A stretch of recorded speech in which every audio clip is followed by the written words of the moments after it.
ઉમેદવાર હેમાંગ જોશીનો વિજય, કાર્યકર્તા અને સંગઠનમાં ખુશીની લહેર।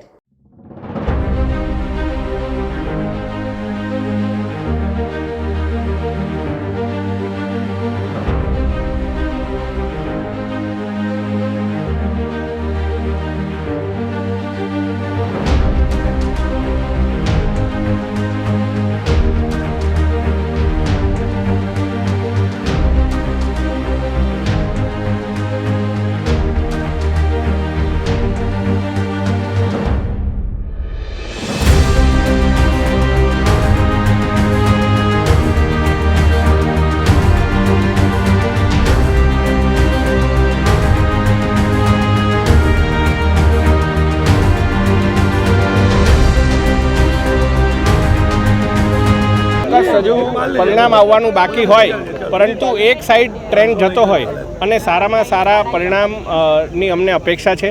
વડોદરાની અંદર દાખલો બેસે એવું પરિણામ ભારતીય જનતા પાર્ટીને મળવાનું છે। આ તબક્કે ભારતીય જનતા પાર્ટીના સર્વે આગેવાનશ્રીઓ, વડોદરાના સંગઠન ચૂંટાયેલા પ્રતિનિધિઓ અને સાથે સાથે વડોદરાના ભારતીય જનતા પાર્ટીના કાર્યકર્તાઓ કે જેમણે ધૂમ ધકતા તાપમાંથી મહેનત કરી અને આટલું સફળ મતદાન કરવાનો પ્રયત્ન કર્યો, અને તમામ મતદાતાઓનો પણ હું ખૂબ ખૂબ આભાર માનું છું કે એમણે મોદીજીના વિકાસના જે સંકલ્પ છે, વિકસિત ભારતના જે સંકલ્પ છે, એના ઉપર ભરોસો દાખવ્યો।